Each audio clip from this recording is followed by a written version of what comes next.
سيئات أعمالنا من يهده الله فلا مضل له ومن يضلله فلا هادي له ونشهد أن لا إله إلا الله وحده لا شريك له ونشهد أن سيدنا ومولانا محمدا عبده ورسوله صلى الله تعالى عليه وعلى آله وأصحابه وأزواجه وذرياته وسلم رب اشرح لي صدري ويسر لي أمري واحلل عقدة من لساني يفقهوا قولي أما بعد فأعوذ بالله من الشيطان الرجيم بسم الله الرحمن الرحيم لتجدن أشد الناس عداوة للذين آمنوا اليهود ولتجدن أقربهم مودة للذين آمنوا الذين قالوا إنا نصارى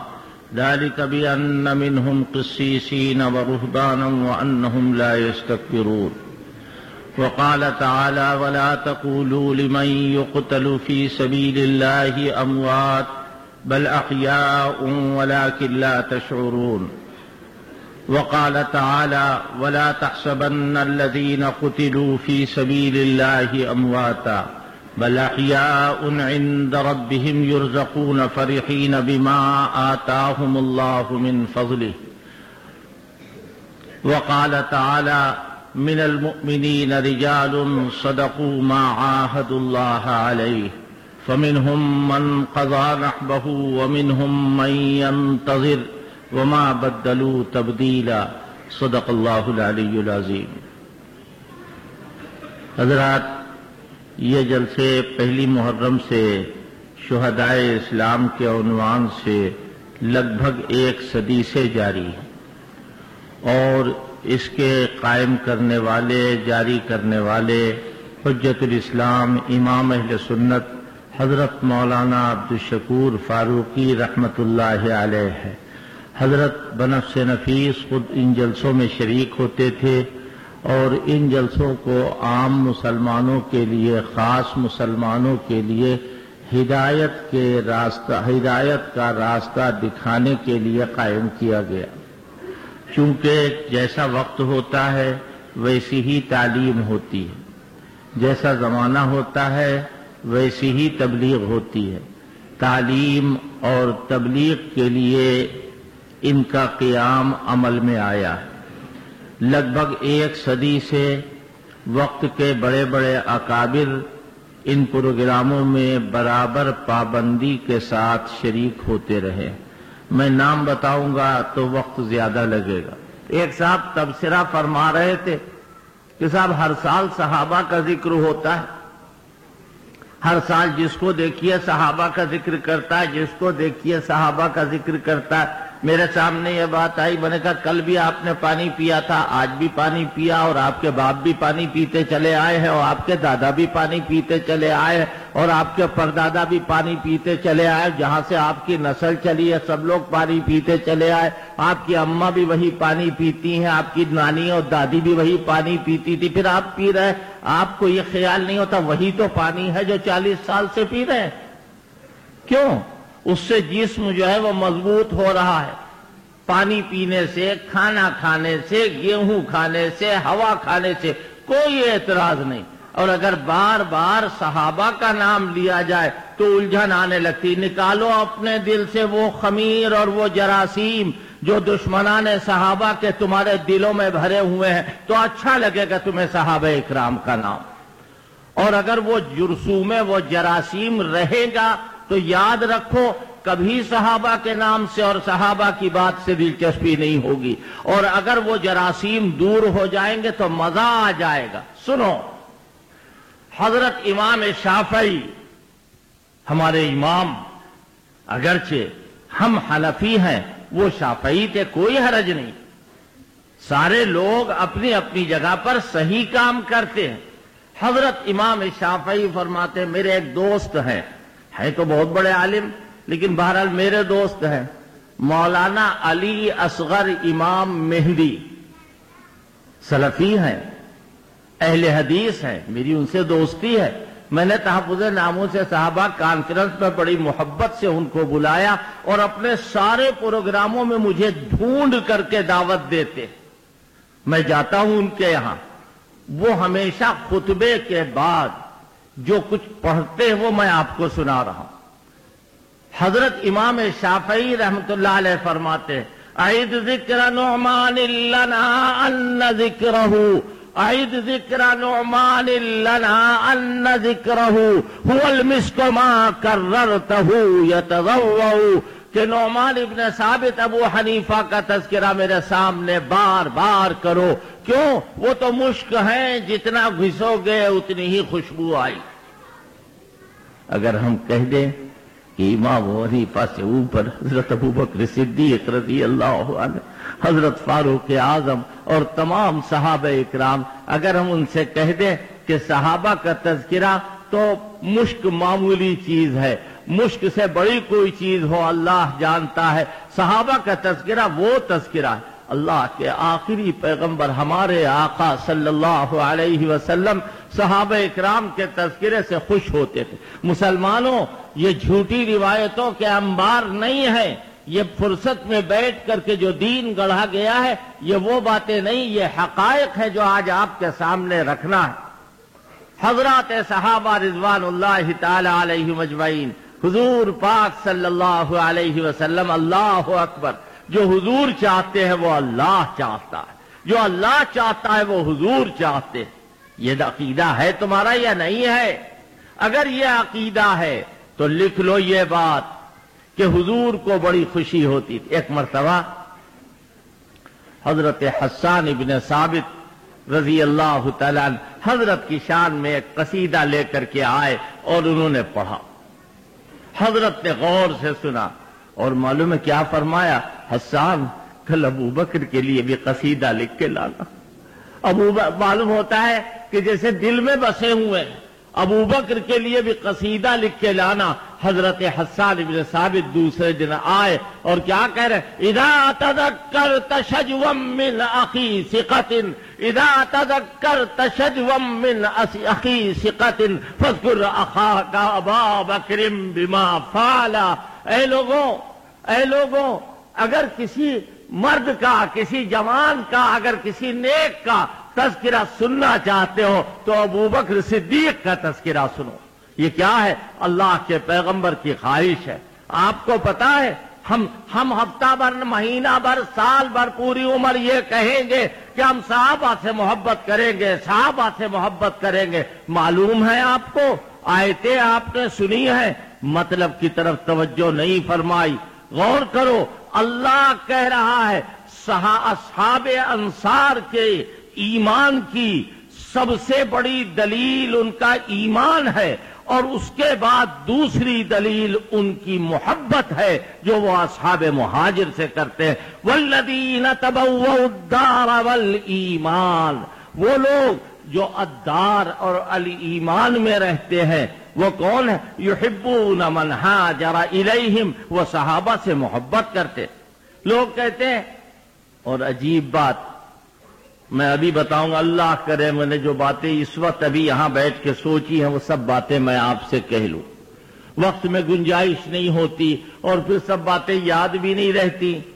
آپ غور کریں جو بات میں کہہ رہا ہوں کہ دشمنان صحابہ اپنی ٹیم بڑھانے کے لیے اور نقصان پہنچانے کے لیے اہل حق کو، جو اناب شناب دنیا کے اندر لوگ ہوتے ہیں ان کو تلاش کرتے. یہ سب علماء بیٹھے ہوئے ہیں. ادھر جو نیا کاکوری روڈ پر نیا لکھنؤ بسا ہے، یہاں شہداء اسلام کے جلسے ہوتے ہیں محلے کے، بہت اچھی بات ہے. وہاں ہمارے ادارے سے ہمارے لڑکے کو، عبد الباری کو اور مولانا عبد السمیع صاحب کو بلایا گیا. یہ لوگ گئے، جو قرآن حدیث میں لکھا ہے وہ بیان کیا. پتہ یہ چلا کہ سنیوں نے شہادت نامہ بیان کرنے کے لیے دشمنان صحابہ میں سے ایک مجتہد کو بلائے اور کہا تم بیان کرو. کیوں؟ یہ وہی بات ہے کہ ہم اپنا لشکر بنائیں گے. آپ کے یہاں 12 تاریخ کو ربیع الاول کی جلوس مدح صحابہ نکلتا ہے. انشاءاللہ اس سال پھر نکلے گا.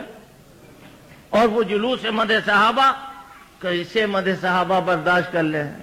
اب بھائی مدح صحابہ تم برداشت کرے، یہ تو تمہارے دستخطوں سے نکل رہا ہے، یہ ویسے نہیں نکل رہا جلوس. تم نے دستخط کیے ہیں، تمہارے بڑے پرکھوں نے دستخط کیے ہیں، تب جلوس سے مدح صحابہ نکل رہا ہے، ویسے ہی نہیں نکل رہا ہے. پھر اب جھیلو، اب برداشت کرو. کہ نہیں صاحب کچھ نہ کچھ ہوگا. کوئی پتلا جلا دیا اور کہیں کوئی اور حرکت کر دی. یہ فالتو باتوں سے اسلام خالی ہے، یاد رکھنا. پھر محرم سے پہلے جتنے قبر پوجے ہیں سب کو اکٹھا کیا، اور اکٹھا کرنے کے بعد کیا کہا کہ سب طالبانی جماعت کا مقابلے کے لیے تیار ہو جاؤ. وہ کون ہے طالبانی جماعت؟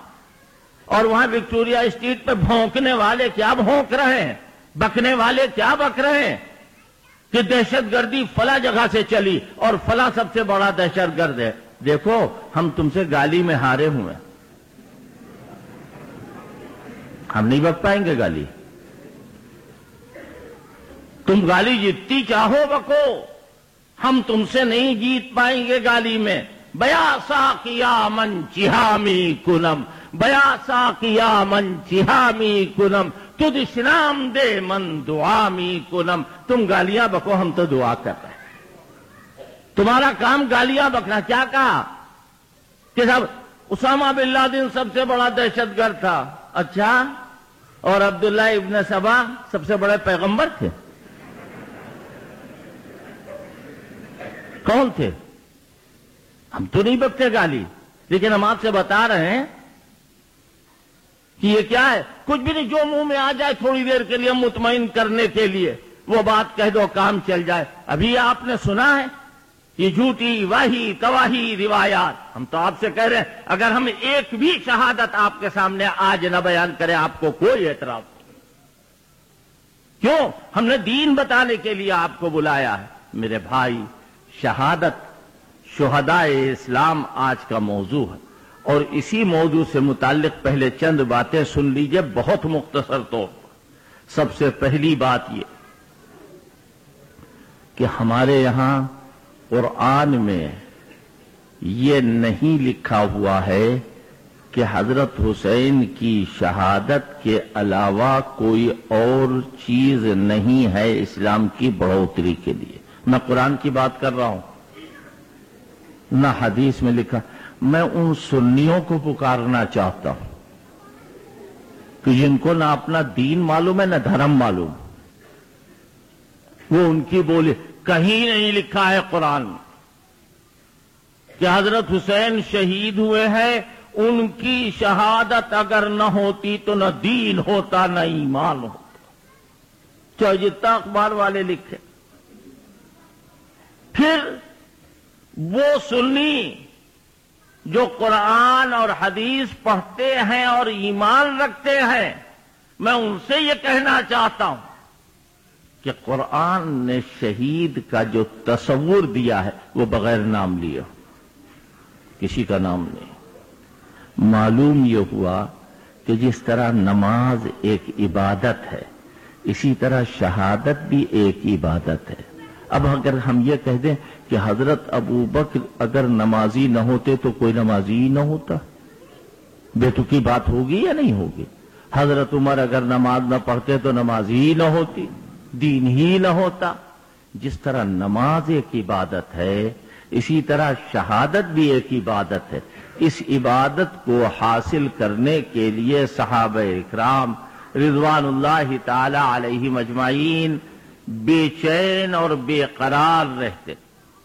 واقعات میں جائیں گے پھر سارا وقت اسی میں لگ جائے گا. 2 لڑکے ہیں اور دونوں کی عمر چھوٹی بڑی ہے. ایک بھائی کو اجازت مل گئی کہ تمہیں چلنا ہے جنگ میں، دوسرے بھائی کم عمری کی وجہ سے منع کر دیے گئے کہ بھائی تم نہیں جا سکتے ہو. حضرت کے پاس دوڑے دوڑے چھوٹے بھائی گئے اور یوں کہا کہ حضرت جہاد لڑائی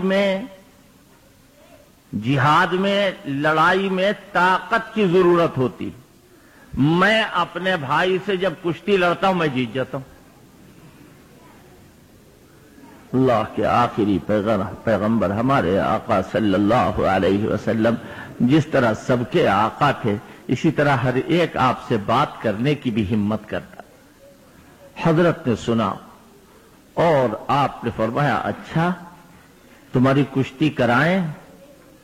کہا ہاں کشتی کرائیے۔ اپنے بھائی سے کہنے لگے بھیا روزانہ چاہے ہم جیت جاتے ہوں لیکن تم آج جان بوجھ کے ہار جانا تاکہ مجھے بھی جہاد میں جانے کی اجازت مل جائے۔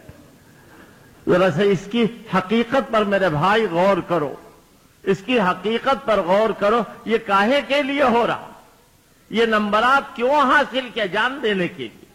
ہم کہتے ہیں ایک حضرت حسین، کتنی بڑی توہین ہے اسلام کی، کتنی بڑی اسلام، اور سارے لوگ جو ہے وہ اسی طرف چلے جا رہے ہیں۔ اللہ کا شکر ہے اب لکھنؤ میں اور دوسری جگہوں پر تم کو دیکھ کر کے لوگ سمجھتے ہیں یہ دنگئی ہے اور یہ فسادی، یہ فساد کر رہے ہیں۔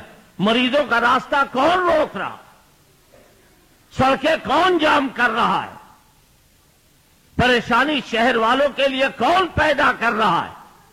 عاجز ہو گئے افسران، کہاں جائیں کیا کریں؟ آج یہ راستہ بند ہوا، سارے ہندوستان بھر کے اکٹھا ہو گئے، اور یہاں بھائی آپ سینہ پیٹتے ہیں، چھریوں کا ماتم کرتے ہیں۔ آپ چھریوں کا ماتم نہ کیجئے، آپ زہر کا ماتم کیجئے، زہر کا۔ زہر پی لو، چھری مار کے تو پھر بھی زندہ رہتے ہو، زہر کھا لو، ہمیں کوئی اعتراض نہیں، چاہے جاہے کا آپ ماتم کیجئے، لیکن اللہ کے واسطے جو آپ کی باتوں سے متفق نہیں ہے، ایگری نہیں ہے، آپ ان کو تو جینے کا موقع دیجئے۔ پھر یہ بھی ہے ساتھ ساتھ کہ دیکھو صاحب کوئی صاحب مبارکباد نہ دینے پائے محرم میں، کیوں کہ جو سنت پر عمل کرے گا، حضور کی سنت کے خلاف، حضور کی سنت آپ جانتے ہیں، آپ کے یہاں حجت ہے حضور کی سنت، آئیے میں بتاؤں آپ کو، آپ کے یہاں حضور کی سنت کوئی حیثیت نہیں رکھتی، آپ کے ہاں امام کا طریقہ حیثیت رکھتا۔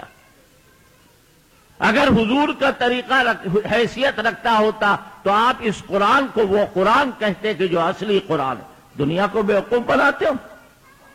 کیا کہا ہے؟ کان لامیر المؤمنین قرآنا مخصوصا جمعہ بنفسہ وہو مخالف لہذا القرآن الموجود۔ امیر المومنین حضرت علی کے پاس ایک پرائیویٹ قرآن تھا جو اس موجود قرآن کے خلاف تھا۔ دیکھا آپ نے؟ پھر بھی قرآن مجید میں تحریف ناممکن ہے۔ ارے ممکن تو آپ کا، ناممکن تو آپ کا ایمان بھی ہے۔ قرآن مجید پر آپ کا ایمان ناممکن ہے جب تک آپ یہودیوں کی طرح رہیں۔ تو میں عرض یہ کر رہا تھا کہ شہادت کا جو تصور قرآن میں، شہید کا جو تصور قرآن میں ہے، سارے اللہ والے اس کے لیے لپک رہے۔ ایک عورت آئی صحابیہ حضرت کے پاس، وہ آنے کے بعد یوں عرض کرتی ہیں کہ حضور میرے بچے کو، دودھ پیتا بچہ گودی میں لیے ہوں، اس بچے کو آپ لیتے جائیے اپنے ساتھ۔ حضرت نے فرمایا میں کیا کروں گا اس کو لے جا کے، ایک مصیبت ہے، یہ بچہ جائے گا اس کو کون سنبھالے گا؟ حضرت وہ عرض کرتی ہے حضرت میں جانتی ہوں میرا بچہ لڑ نہیں پائے گا، تیر نہیں چلا پائے گا، تلوار نہیں چلا پائے گا، مگر میرے آقا جب آپ کا تیر لگے گا، تیر چلے گا آپ کی طرف، تلوار بڑھے گی آپ کی طرف، تو آپ میرے بچے کو آگے کر دیجئے گا، میرا بچہ ٹکڑے ٹکڑے ہو جائے لیکن آپ بچ جائے۔ یہ ہے جذبہ شہادت۔ لیکن اس کے باوجود سید الشہداء حضرت حمزہ ہیں، حضور نے فرمایا، آپ کہتے ہیں نہیں سید الشہداء جو ہیں وہ حضرت حسین ہیں۔ کاہے کے لیے؟ آپ کون ہوتے خطاب دینے والے؟ آپ کون ہوتے یہ خطاب حضور کا لے کر کے کسی دوسرے کو دینے والے؟ در حقیقت شہادت کا مذاق اڑایا جا رہا ہے، تفصیلات میں جانے کا موقع نہیں۔ ایک دو شہید نہیں ہے، ہزارہ ہزار شہید، کہا لاکھ شہید۔ ایک محرم کا مہینہ کیا، میں سمجھتا ہوں سال کا کوئی دن، کوئی گھنٹہ، کوئی منٹ ایسا نہیں ہے کہ جس وقت کوئی نہ کوئی شہید نہ ہو۔ لہذا شہادت کے بارے میں اس کو محدود کرنا، بے شک ہمارا یہ اعتقاد ہے کہ سیدنا حضرت حسین رضی اللہ تعالیٰ عنہ شہید ہوئے اور ان کی شہادت مظلومانہ تھی۔ علامہ ابن تیمیہ، جن کے نام سے آپ کو بخار آتا ہے، علامہ ابن تیمیہ فرماتے، بڑی عجیب بات اور فیصلہ کن بات، وہ فرماتے قتل مظلوما، ظلماً قتل کیے گئے۔ بس آپ تو کربلا کا واقعہ طرح بے طرح سے بیان کر رہے ہیں۔ لکھا ہے مورخین نے کہ جتنی دیر میں دوپہر کا قیلولہ ہوتا ہے اتنی دیر میں سارا واقعہ ہو گیا۔ جتنی دیر میں بکرا ذبح ہوتا ہے اور اس کو کھال سے گوشت الگ کیا جاتا ہے اتنی دیر میں سارا واقعہ ہو گیا۔ لیکن آپ کے ہاں جب تک کہ قصے کو زیادہ لانگ نہ کیا جائے، بڑھایا نہ جائے، اس وقت تک کام نہیں چلتا۔ تو پھر آپ کا جو جی چاہے کیجئے، ہم کو کوئی اعتراض نہیں، لیکن اللہ کا شکر ہے ہم کامیاب ہیں، اور ہماری کامیابی کی سب سے بڑی دلیل آپ کا تڑپنا ہے اور آپ کا پریشان ہونا۔ یہ شہداء اسلام کا عنوان پھیل گیا، ساری دنیا میں شہیدوں کو زندہ کہا جانے لگا۔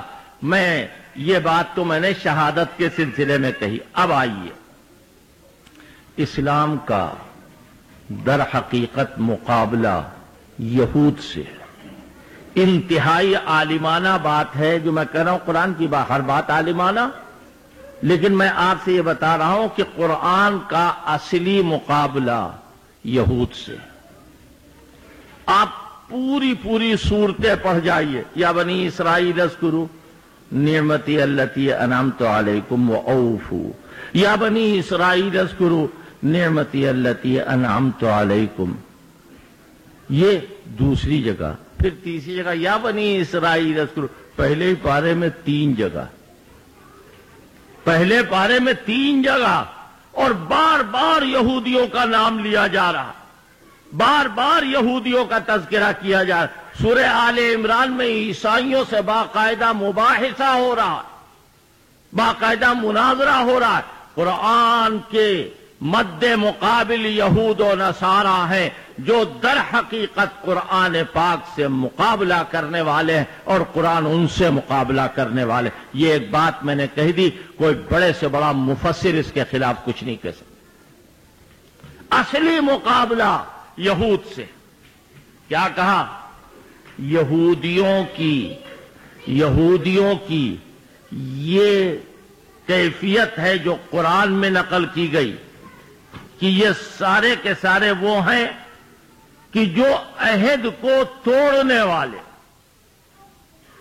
نقض عہد کرنے والے، فبما نقضهم میثاقهم، اللہ تعالیٰ نے قرآن مجید میں فرمایا کہ یہ تو بدعہد لوگ۔ قرآن کہہ رہا ہے وقالت الیہود عزیر ابن اللہ وقالت النصارى المسیح ابن اللہ، عزیر اللہ کے بیٹے۔ کون کہہ رہا؟ یہود کہہ رہے ہیں، نصارہ کہہ رہے ہیں مسیح اللہ کے بیٹے۔ قرآن کہہ رہا وقالت الیہود والنصارى نحن ابناء اللہ واحباؤہ، یہود و نصارہ کہہ رہے ہیں ہم اللہ کے بیٹے بھی ہیں اور اس کے دوست بھی ہیں۔ یہ بے اعتدالی کہاں پائی جا رہی ہے؟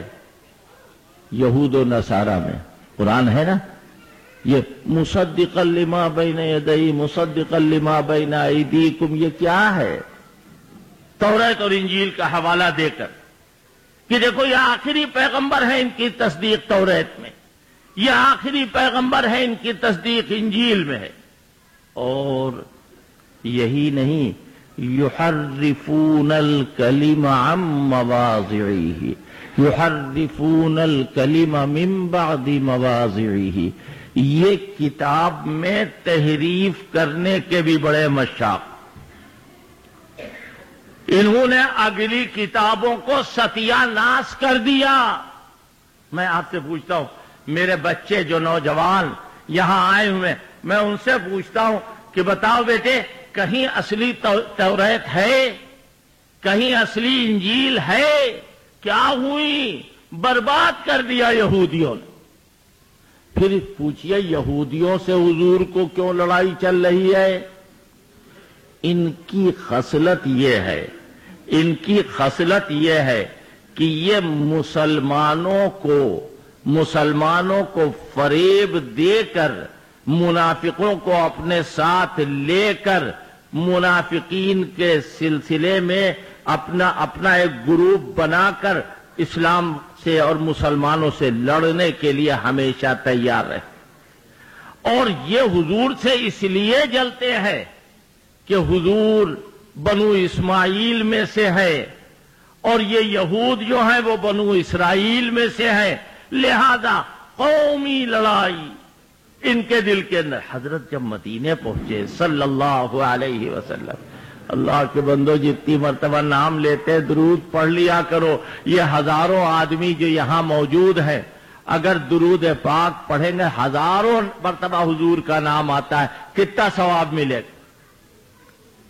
حضرت جب مدینے تشریف لائے، ہجرت کرنے کے بعد سب سے پہلے آپ نے کہا کہ مدینے سے یہودیوں کو نکالو، ان کو یہاں سے چلتا کرو، ان کو یہاں سے بھگاؤ۔ اور مدینے میں ان لوگوں کے منافقوں نے اسلام کی پہلی مسجد، اللہ تعالیٰ وہاں لے جائے، وہ جگہ مجھے یاد ہے جہاں پر آیت اتری ہے، لمسجد اسس علی التقوی من اول یوم احق ان تقوم فیہ رجال یحبون ان یتطہروا واللہ یحب المطہرین۔ آیت اتری ہے مسجد قباء۔ اللہ پاک بار بار ہمارے بچوں کو، بچیوں کو، عورتوں کو، مردوں کو، بوڑھوں کو اللہ پاک لے جائے اور وہاں کی سعادتوں سے مالا مال فرمائے۔ میں جان بوجھ کر کے دعا کر رہا ہوں، وہ لذت، عجیب لذت۔ ادھر مسجد قباء بنی ہوئی ہے، ادھر ایک مسجد اور بنا دی۔ اور اب مسلمانوں کو کیسے یہ لوگ اپنی مسجد میں لائیں؟ حضرت کے پاس آئے اور آ کے کہنے لگے، حضرت آپ یہاں تھوڑی دیر کے لیے چلے چلیے۔ کیوں بھائی؟ کہ یہاں آپ چلے جائیے، ہم نے مسجد بنائی ہے، مسجد میں آپ چلے چلیے، برکت ہو جائے گی۔ حضور کو تو کوئی بات معلوم نہیں، وہ آپ عالم الغیب نہیں، عالم الغیب و شہادہ تو اللہ کی ذات ہے۔ حضرت کے دل میں یہ ارادہ بھی پیدا ہونے والا ہے کہ چلو بھائی ذرا دیر کے لیے چلے جائیں۔ اللہ بول رہا ہے اور کیا کہہ رہا ہے؟ لا تقم فیہ ابدا، اے پیغمبر آپ ان کی مسجد میں کبھی نہ جائیے، لا تقم فیہ ابدا۔ والذین اتخذوا مسجدا ضرارا وکفرا وتفریقا بین المؤمنین وإرصادا لمن حارب الله ورسوله من قبل وليحلفن إن أردنا إلا الحسنى والله يشهد إنهم لكاذبون۔ جو لوگ اسلام کے دشمن ہیں، ان لوگوں نے ایک مسجد بنائی، مسجد ضرار، اور حضرت سے کیا کہا کہ ہم نیک نیتی کے ساتھ یہ کام کر رہے ہیں۔ ہماری جب بحث ہو رہی تھی جلوس مدح صحابہ کے سلسلے میں، تو جو بہت سارے ہمارے مقابلے پر بیٹھے ہوئے تھے کہنے لگے ایک جلوس کی ہم کو اجازت دے دیجئے، وہ بھی مدح صحابہ کا جلوس ہوگا، اور ہم بالکل نیک نیتی کے ساتھ کہہ رہے ہیں کہ ہم اس میں کوئی بری بات نہیں کریں گے، صحابہ کی تعریف کریں گے۔ میں نے یہی آیت پڑھی تھی، میں نے قرآن کی یہی آیت پڑھی تھی، دیکھو وَلَيَحْلِفُنَّ إِنْ أَرَدْنَا إِلَّا الْحُسْنَى۔ یہ منافق کہہ رہے ہیں کہ ہم تو نیک نیتی سے مسجد بنا رہے ہیں، جبکہ یہ اسلام کے خلاف بغاوت کا ایک مرکز بنایا جا رہا، حضور کو مٹانے کے لیے اور اسلامی دعوت کو نیست نابود کرنے کے لیے ایک مرکز بنایا جا رہا ہے۔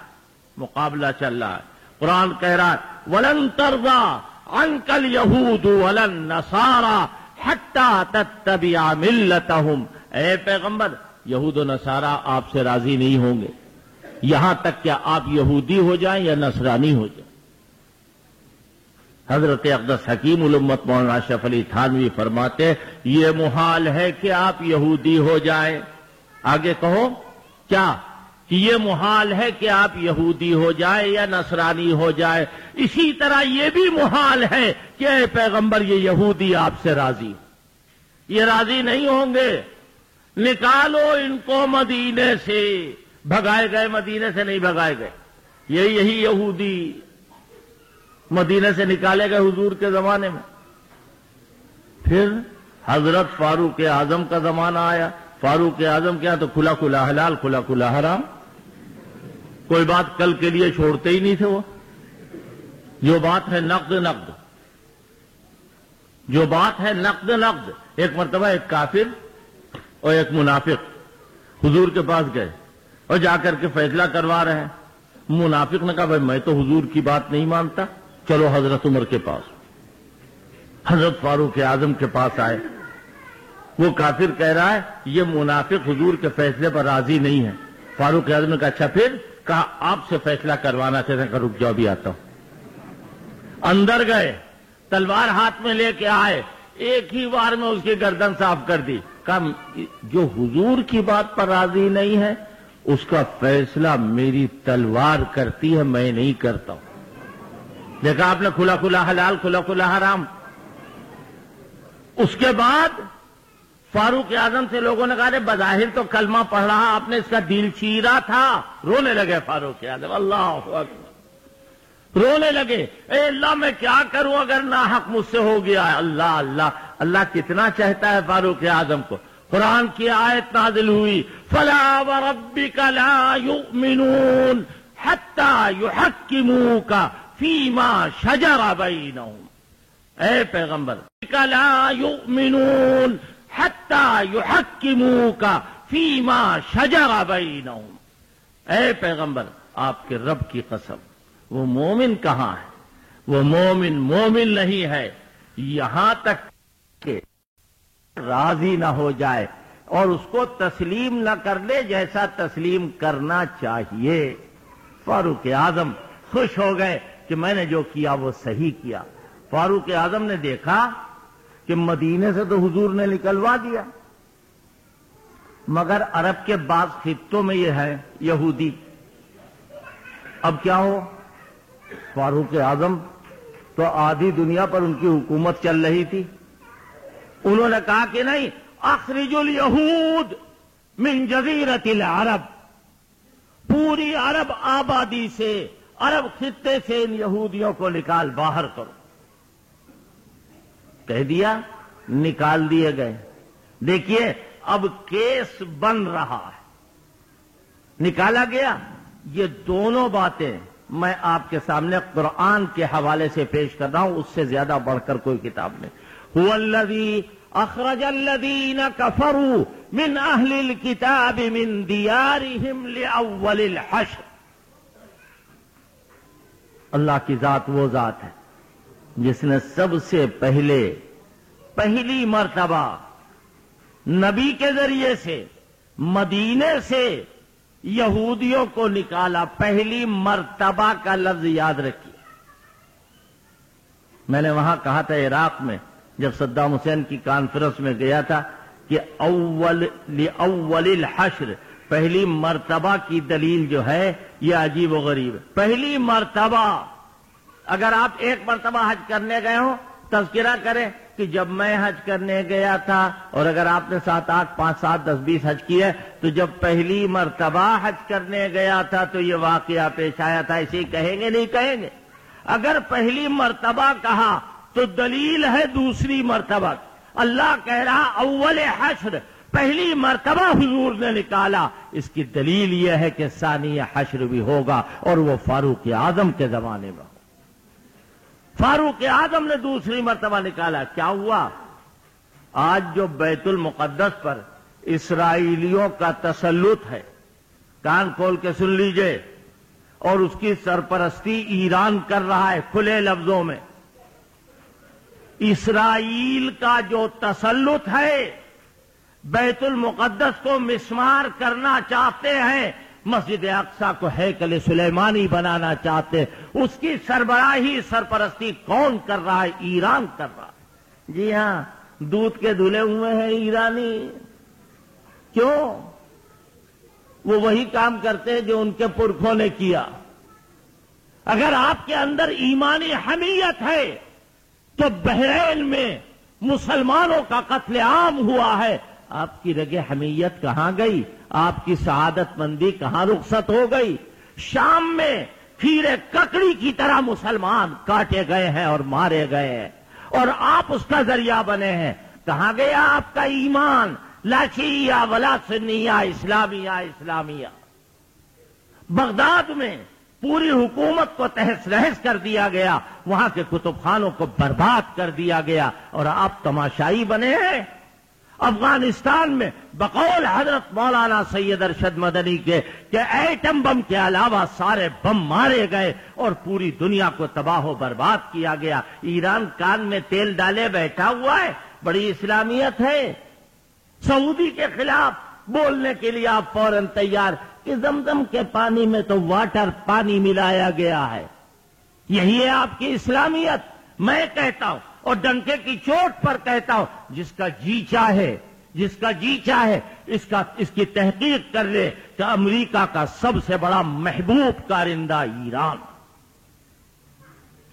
آپ امریکہ مرد آباد کہتے ہیں، حملہ نہیں ہو گیا؟ اس سے بہت پہلے عراق پہ حملہ ہو گیا، اس سے بہت پہلے افغانستان پہ حملہ ہو گیا تھا، لیکن آپ اس کو بچانے کے لیے وہاں موجود ہیں۔ کیا ایسے واقعات نہیں ہے کہ خمینی کے سلسلے میں یہ تحقیق ہوئی کہ امریکہ کے ذہن کا ہے؟ آپ دنیا کے سامنے جو ظاہر کر رہے ہیں، یہاں کیا کہا کانفرنس کہ امام حرم نہ آنے پائے؟ کیوں؟ امام حرم نے آپ کا جنازہ نکالا ہے، کیا بات ہے؟ کیوں نہ آنے پائیں؟ امام حرم نہ آنے پائے، میں نے خود دیکھا وزیر اعلیٰ کے ہاں دعوت میں امام حرم آ رہے ہیں، اور آپ جو ہے وہ اپنی جگہ پہ بیٹھے ہوئے مصافحہ بھی نہیں کریں گے۔ بہت اسلامیت ہے۔ اتحاد بین المسلمین کے دعوے داروں، امام حرم کو تم نے امام باڑے کی مسجد میں نماز کے لیے کیوں نہیں دعوت دی؟ جب دلی میں ہم نے بلایا شیخ سدیس کو تو 12 مجتہد ایران سے یہاں آئے ان کے اثرات کو زائل کرنے کے لیے، ان کے اثرات کو ختم کرنے کی۔ یہ اندر کی باتیں ہیں، کس کو بتائیں؟ کہاں جائیں؟ کس سے کہیں؟ یہ اس لیے بتا رہا ہوں کہ دنیا فریب میں مبتلا کہ صاحب آئیے اتحاد بین المسلمین، اتحاد میں بڑا اتحاد ہے آپ کو، بڑا اتحاد ہے آپ کو۔ میں نے کہا تھا اور آج بھی کہہ رہا ہوں، اپنی مسجدوں میں تراویح پڑھنے دو ہمیں۔ چلو ہم یہاں یوم حسین کرتے ہیں، تو اپنے امام باڑوں میں یوم معاویہ کرو۔ ہمیشہ ہمارے پیچھے نماز پڑھنا، ہر مسجد میں ہمارا امام ہوگا۔ کیوں؟ حضرت علی نے 2 سال فاروق حضرت صدیق اکبر کے پیچھے، اور لگ بھگ 12 سال 10 سال حضرت عمر کے پیچھے، اسی طرح حضرت عثمان کے پیچھے نماز پڑھی۔ تمہارا ایمان علی سے بھی بڑا ایمان ہے، تمہارا ایمان علی سے بھی آگے بڑھا ہوا ہے۔ کیوں دنیا کو بیوقوف بنا رہے؟ تم انتظار میں بیٹھے ہوئے، انتظار میں ہو کہ وقت آ جائے اور ڈس لیں۔ میں عرض یہ کر رہا تھا کہ یہودیوں کو مدینے سے نکالا گیا، یہودیوں کو جزیرت العرب سے فاروق اعظم نے نکالا۔ اب یہودی ایسے ختم ہو گئے جیسے آگ کے انگاروں پر راکھ، وہ ختم ہو گئے۔ لیکن آپ کو معلوم ہے ایسی گندی چیز جلدی ختم نہیں ہوتی۔ انہوں نے بیٹھے بیٹھے ایک پلان بنایا، کیا کہ اسلام کو تو مٹانا۔ حضرت فاروق اعظم کا آخری دور ہے، کیسے عمر کو ختم کرو، عمر کو مٹاؤ۔ یہ مجوسی جو ابو لولو آیا اور مدینے میں رہتا تھا جزیہ دے کر، چکی بناتا تھا، ادھر فاروق اعظم تو دعا کرتے تھے، اللہم ارزقنی شہادتن فی سبیلک واجعل موتی ببلد رسولک۔ اے اللہ ہمیں شہادت عطا فرما دے رسول کے شہر میں۔ صحابہ اکرام کہتے تھے کون ہے جو آئے فاروق اعظم کو شہید کرے؟ شہر میں یہاں آئے مدینے میں کون مارے گا؟ لیکن دعا کر رہے ہیں فاروق اعظم. اللہ نے دعا قبول کی. کیا کہا جاتا ہے؟ سجدے میں موت ہوئی، سجدے میں شہید ہوئے. آؤ ہم تمہیں دکھائیں مسجد نبوی، محراب نبوی میں حضور فاروق اعظم نے دعا کیا کی تھی مسلمانوں؟ اے اللہ مدینہ شہر میں میں شہید ہو جاؤں، مدینہ شہر میں میری موت ہو. اللہ نے کیا کہا؟ عمر مدینہ شہر میں نہیں، جانے مدینہ، آنے مدینہ، شان مدینہ، محراب نبوی میں تمہارے اوپر خنجر لگے گا. یہودی پہلے سے چھپا مجوسی بیٹھا ہوا.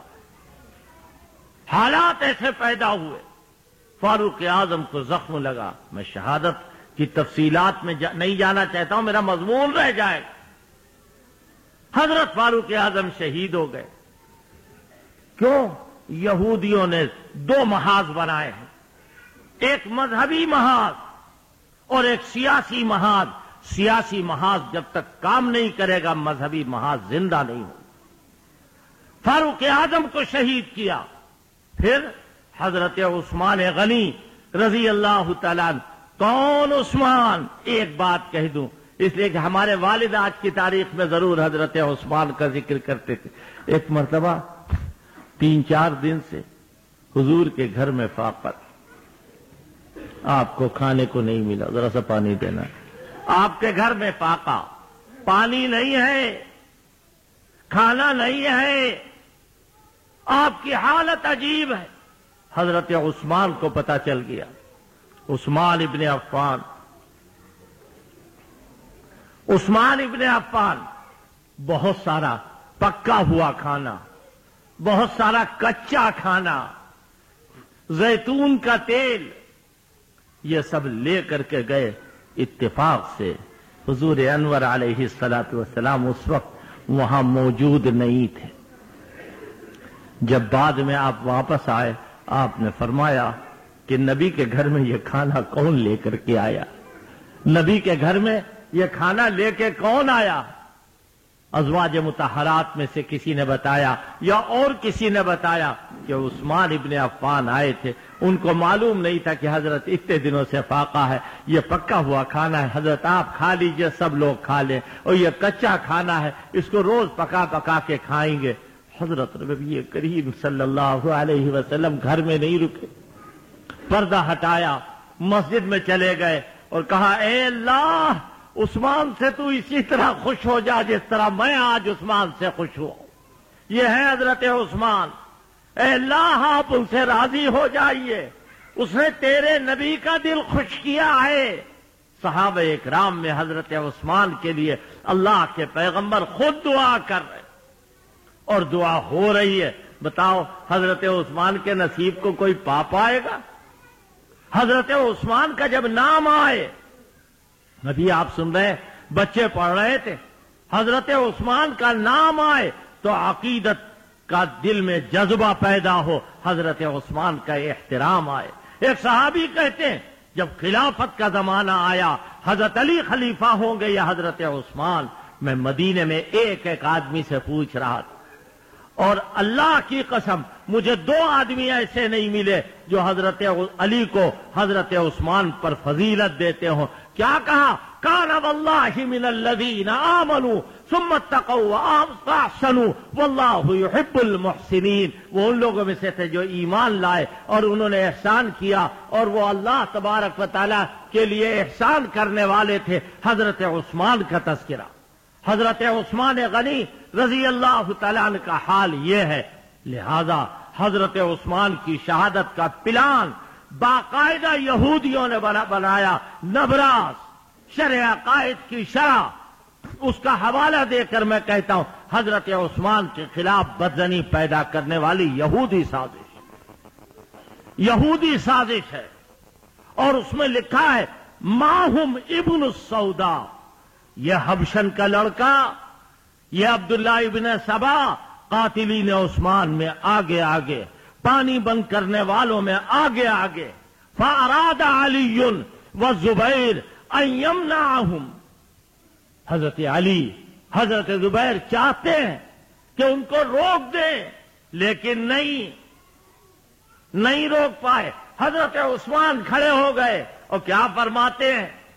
مالی ادعوکم الی النجات وتدعوننی الی النار۔ اے لوگوں، میں تمہیں نجات کی طرف بلا رہا ہوں، تم مجھے نار کی طرف بلا رہے ہیں۔ یہ بظاہر کلمہ پڑھتے ہیں، لہذا ہم ان کے قتل کا عام حکم نہیں دیں گے۔ حضرت اسی پہ تو کسی نے بتایا تھا، ایک مشک پانی حضرت علی نے بھیجا، تو وہ لوگ سوچیں جو علی کا تو دم بھرتے ہیں اور عثمان کے مخالف، حضرت علی کا نام لینے والوں دیکھو حضرت عثمان کے لیے حضرت علی کیا کر رہے ہیں۔ ان کا غلام قنبر مشک میں پانی لے کے جا رہا ہے، بلوائیوں نے تیر مار مار کے مشک کو بھی توڑ دیا، پانی گر گیا، ایک کٹورا پانی حضرت عثمان تک پہنچا۔ حضرت حسن حضرت حسین دونوں دروازے پہ کھڑے ہیں، عبداللہ ابن زبیر عبداللہ ابن عمر دروازے پہ کھڑے ہوئے ہیں، پہرا دے رہے ہیں۔ اللہ اکبر، 40 دن تک پانی بند ہے۔ 3 دن یا 3 گھنٹے جتنے تم بتا دو ہم اتنے مان لیں گے، اس لیے کہ نہ یہ روایت تمہاری صحیح ہے نہ وہ روایت تمہاری صحیح ہے، من گڑھت باتیں تم بیان کر رہے ہو۔ ہم کہہ رہے ہیں غور سے سنو، حضرت عثمان نے بیر روما زیادہ پیسے دے کے خریدا اور پورے مدینے کو ہمیشہ پانی پلایا ہے، پیاس بجھائی۔ حضرت عثمان کی آنکھوں میں آنسو آ گئے اور کوٹھے کے اوپر کھڑے کہہ رہے ہیں کہ اے مدینے والو، اے اصحاب محمد، کہاں ہے علی، کہاں ہے زبیر، کہاں ہے سعد، کہاں ہے سعید، کہاں ہے طلحہ اور زبیر؟ یہ سارے کے سارے لوگ عشرہ مبشرہ کے لوگ۔ تو تم بتاؤ، مدینے میں جب پینے کے لیے میٹھا پانی نہیں تھا تو وہ پانی کا انتظام میں نے کیا تھا یا نہیں کیا تھا؟ سارے لوگ کہنے لگے ہاں ہم گواہی دیتے۔ اچھا یہ بتاؤ کہ اللہ کے آخری پیغمبر اعلان کر رہے تھے، میں نے جو سونا چاندی لا کے حضور کے دامن میں ڈال دیا تھا، اس سونے چاندی کو ایک ہاتھ سے دوسرے ہاتھ میں رکھ رہے تھے، اور اللہ کے پیغمبر فرما رہے تھے کہ عثمان کو اگر کوئی تکلیف بھی، کوئی قصور بھی ہو جائے تو اللہ نے ان کو معاف کر دیا۔ سارے صحابہ کہتے ہیں ہم گواہی دیتے۔ حضرت عثمان غنی رضی اللہ تعالیٰ نے کہا عجیب حال۔ لوگوں نے کہا کہ آپ کیا یہ حال دیکھا نہیں جاتا ہے؟ اب ہم یہ چاہتے ہیں کہ اب یہ مسئلہ طے ہو جائے، سب تلواریں نکلی تیار۔ فرمایا نہیں، آج میں نے خواب میں دیکھا ہے کہ اللہ کے پیغمبر آئے، حضرت صدیق اکبر آئے، حضرت فاروق اعظم آئے، اور ان تینوں نے میری دعوت کی ہے اور کہا عثمان روزہ میرے ساتھ افطار کرنا۔ اللہ اکبر۔ حضرت عثمان فرماتے کہ ہاں میں نے روزہ رکھا ہے، افطار سے پہلے میں اپنے دونوں دوستوں ساتھیوں اور آقاؤں کے پاس پہنچ جاؤں گا۔ قرآن مجید کی تلاوت، ایک قرآن روز پڑھنے والے ابھی شروع کیا ہے، ایک پارہ بھی نہیں ختم ہو پایا کہ حضرت عثمان کی شہادت ہو گئی، تفصیلات کا موقع نہیں۔ پھر حضرت علی کا نمبر آیا۔ ان یہودیوں نے سیاسی محاذ کو اپنا کامیاب کرنے کے لیے حضرت علی کی شہادت کا انتظام کیا۔ حضرت حسین کو یہودی نما منافقوں نے، اسلام کا دم بھرنے والوں نے خط لکھ کر بلایا اور بلانے کے بعد شہید کیا۔ یہ تاریخی وہ حقائق ہیں کہ اگر کسی کے منہ میں 32 دانت ہیں تو وہ ان کا انکار کرے۔ حضرت حسین کو بلایا گیا، بدگمانی، بدزنی، سازشیں پیدا کی جا رہی ہیں۔ انہی لوگوں نے خطوط لکھے جنہوں نے ان کو شہید کیا۔ کیوں؟ ملا باقر مجلسی نے ویسے ہی کہہ دیا، وہ آپ کے بھی ابا دادا تھے۔ کیا کہہ رہے ہیں؟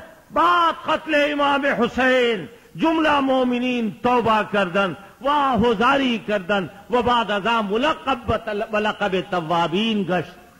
مومنین نے پہلے حضرت حسین کو ذبح کیا، حضرت حسین کو ذبح کیا اور اس کے بعد میں توبہ تلہ کر لی۔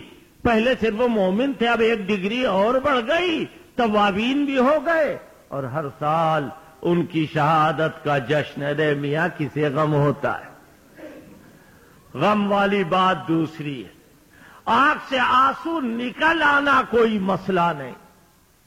یہاں تو بہار عذاب، استقبال اعضاء، رونے کا پروگرام، چیخنے کا پروگرام، واہی تواہی روایات کے بیان کرنے کا پروگرام. کسے غم ہے، کسے صدمہ ہے کہ میرے قتل کے بعد اس نے جفا سے توبہ، کہ میرے قتل کے بعد اس نے جفا سے توبہ. ہائے زود پشیماں کا پشیماں ہونا. قتل کے بعد توبہ کر لی، اب بڑے مقدس ہو گئے. کیا کہا تھا حضرت زینب نے؟ ایتھا الغدرۃ المکرہ، اے غداروں، اے مکاروں، یہ ٹسوے بہا رہے ہو. قیامت کے دن، قیامت تک اللہ تمہیں اسی طرح رولاتا رہے اور تم روتے رہو. دیکھ لو آج بھی خود سے نہیں رو رہے ہیں تو رونی شکل ہی بنا رہے ہیں. رو رہے ہیں، تلواروں سے اپنے جسم کو زخمی کر رہے ہیں. میں تو موقع آئے گا کہوں گا کہ کسی ہندوستانی کو حق نہیں ہے کہ دھار دھار آلہ لے کر کے چلے. اور میں اس جلسے کے واسطے سے کہہ رہا ہوں، ضلع انتظامیہ سے کہہ رہا ہوں، اور پولیس کے بڑے بڑے افسروں سے کہہ رہا ہوں، اور ان کے واسطے سے وزیر اعلیٰ سے کہہ رہا ہوں کہ کسی کو کیا حق ہے کہ وہ تلوار لے کر کے سڑک کے اوپر نکلے. یہ قطعی طور پر قانون شکنی ہے. مگر حضور دہشت گرد اگر آپ کو کہیں گے تو آپ خفا ہو جائیں گے، لہذا ہم دہشت گرد آپ کو نہیں کہہ رہے. آپ ہم کو کہیے جو آپ کا جی چاہے. تلواریں لینا، تلواریں لے کے گھومنا، راستے جام کر دینا، الزامات تراشنا، دوسروں کو گالی دینا، یہ سب تو تقوی اور طہارت کی باتیں ہیں، دہشت گردی کی تو بات نہیں ہے. آپ کو کوئی دہشت گرد نہیں کہہ رہا، آپ بالکل پوتر ہیں، پاک ہے. کیوں؟ اگر آپ کا کوئی قصور ہوگا تو سنی اس کے قصور میں پکڑے جائیں گے، اور اگر کوئی نیکی ہوگی سنیوں کی تو وہ آپ کو ملے گی. آپ ہی کی کتاب میں لکھا ہوا کہ اگر سنی نماز پڑھیں گے تو ثواب کس کو؟ شیعوں کو ملے گا. اور اگر شیعہ جو ہے وہ متا کریں گے تو گناہ کس پر پڑے گا؟ سنیوں پر. یہ آپ کے ہاں ہے مسئلہ، آپ کیا کر سکتے ہیں؟ سیاسی محاذ، حضرت حسین کی شہادت، حضرت حسن کے ساتھ بدسلوکی، یہ یہودیوں کا بنایا ہوا ایک محاذ. اب آئیے دوسرا محاذ لیجئے. 10 بجنے میں لگ بھگ 5 منٹ باقی. مذہبی محاذ کیسے بنے، کس طرح تعمیر ہو، ساری دنیا میں یہ مشہور کیا. وہی عبداللہ ابن سبا، حبشن کی اولاد، یمن کا رہنے والا، صنعاء کا رہنے والا، یہودی یہودی یہودی، ظاہراً اسلام قبول کیا. اور کیا کہا کہ دیکھو بھائی، نبی کے بعد سب سے پہلا درجہ خلافت کا علی کو دیا جائے. یہ کس نے کہا؟ عبداللہ ابن سبا نے. وہ کون تھا؟ یہودی. اسلام لایا تھا دکھاوے کا، یعنی یہودیوں کا منافق. اور مسئلہ امامت کو اس نے جاری کیا. دیکھیے، ایک تیر سے 2 شکار. مسئلہ امامت کو جاری کیا. کس طرح کہ 12 امام ہوں گے، گویا 12 پیغمبر ہوں گے. اصول کافی، یہ کیا جانے کیا لکھا ہے ان کے قسمت میں، ان کے مقدر میں کیا لکھا. حضرت امام اہل سنت نے کلیجہ چیر کے دیکھا اور انہوں نے بتایا کہ اصول کافی میں لکھا ہے کیا؟ باب ان الائمۃ یعلمون متی یموتون. یہ باب اس بیان میں ہے کہ امام لوگ جانتے ہیں کہ کب مریں گے، کہاں مریں گے. وما یموتون الا باختیارہم، اور وہ مرتے ہیں تو اپنے اختیار سے. کیوں صاحب، آپ حضرت حسین کو امام جانتے نہیں جانتے؟ مانتے نہیں مانتے؟ آپ کے حساب سے ان کو معلوم تھا کہ ہم کربلا جائیں گے، پھر کیوں گئے؟ ان کو معلوم تھا کہ شہید ہوں گے. اچھا، وہ شہید ہو گئے، پھر آپ کیوں آفت مچائے ہوئے، ننگے پیر ننگے سر پہ بھوسا ڈالے ہوئے چلے جا رہے ہیں؟ آپ کیوں آفت مچائے ہوئے؟ وہ راضی اسی لیے تو کسی نے کہا روئے وہ جو منکر ہو حیات شہداء کے، ہم زندہ جاوید کا ماتم نہیں کرتے۔ کاہے کے لیے؟ ساری دنیا یہ دیکھ لے، سیاسی محاذ کے بعد مذہبی محاذ۔ اور پھر اگر وہ یہ کہہ دے عبداللہ ابن سبا کہ قرآن کو نہ مانو، قرآن کو نہ مانو، تو کوئی مسلمان نہیں پھنسے گا جال میں۔ کیا کہا؟ ابو بکر عمر اور تمام صحابہ کو نہ مانو۔ غور کرو، ابو بکر عمر اور تمام صحابہ کو نہ مانو۔ کیوں؟ قرآن کے اصلی راوی تو یہی ہے، اگر یہ راوی ہٹ جائیں گے تو قرآن رہے گا نہیں، لہذا قرآن بھی ختم۔ اصول کافی میں مستقل طور پر ایک باب ہے، باب فیہ نقط ونطف من التنزیل فی الولایہ۔ قرآن سے کہاں کھرچا گیا ہے، قرآن سے کہاں نکالا گیا، یہ باب اس بیان میں۔ حضرت علی کو معلوم تھا، ظاہر ہے ضرور معلوم تھا، پھر حضرت علی بتا دیتے کہ یہاں سے کم کیا گیا ہے، یہاں سے زیادہ کیا گیا ہے۔ مسئلہ امامت کی بنیاد روایات ہے۔ حجت الاسلام امام اہل سنت فرماتے ہیں کہ تحریف قرآن کی روایات مسئلہ امامت سے بھی زیادہ، 1000 سے زائد روایات ہیں جس سے قرآن محرف کیا جا رہا۔ پوچھا کسی نے، کسی زندیق نے ایک سوال کیا، حضرت علی اس کا جواب دے رہے ہیں کہ بتائیے آپ کا نام کیوں نہیں ہے قرآن میں، آپ کی خلافت، آپ کی امامت کیوں نہیں پائی جا رہی ہے قرآن میں؟ تو حضرت علی جواب دیتے ہیں احتجاج طبرسی میں، کیا کہتے ہیں؟ لولا انہ زید فی القرآن، لولا انہ زید فی القرآن ونقص ما خفی حقنا علی ذی حجا، کہ اگر قرآن ویسے ہی پڑھا جاتا جیسا نازل ہوا ہے، اگر کم نہ کیا جاتا ہوتا اور زیادہ نہ کیا جاتا اس میں سے، تو ہمارا حق کسی عقل مند پر پوشیدہ نہ ہوتا۔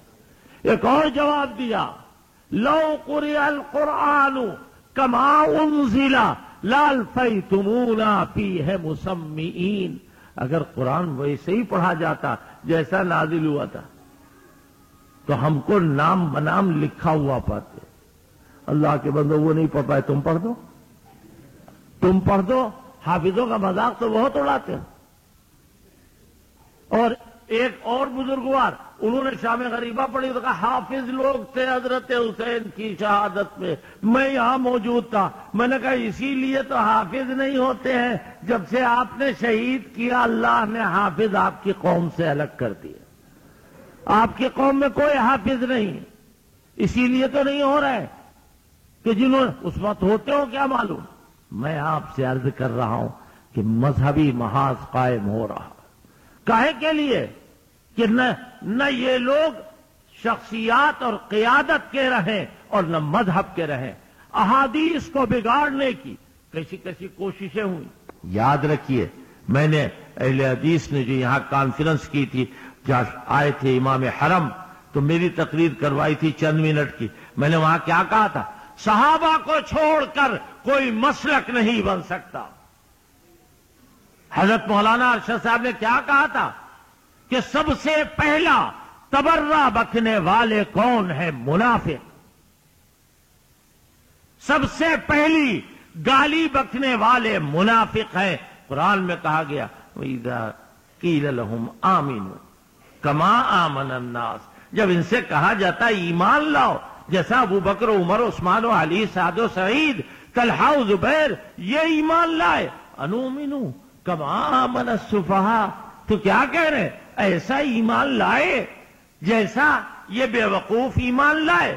اے صحابہ کو بے وقوف کہنے والوں، تم اپنی عقلوں پہ ماتم کرو۔ اللہ کہہ رہا ہے الا انہم ہم السفہاء، خبردار، ہاں یہی ہیں، اس کے علاوہ کچھ نہیں۔ کہ یہی بے وقوف ہیں، وَلَٰكِن لَّا يَشْعُرُونَ، لیکن ان کو پتہ بھی نہیں، ایسے پگلے کہ ان کو پاگل پن کا پتہ بھی نہیں، ایسے بے وقوف کہ ان کو اپنی بے وقوفی کا پتہ بھی نہیں، ایسا کینسر ان کو ہے کہ ان کے کینسر ہونے کا علم بھی نہیں، یا ایسے بے ایمان، یا ایسے احمق۔ کیوں کہہ رہا ہے اللہ؟ صحابہ کو کہا، صحابہ کو کہا۔ لہذا یہ حقائق آج کی تاریخ میں نے کوشش کی ہے کہ مرتب طریقے پر آپ کو یہودیوں کے سلسلے میں باخبر کروں، چاہے کوئی لکھے یا نہ لکھے، چاہے کوئی مانے یا نہ مانے۔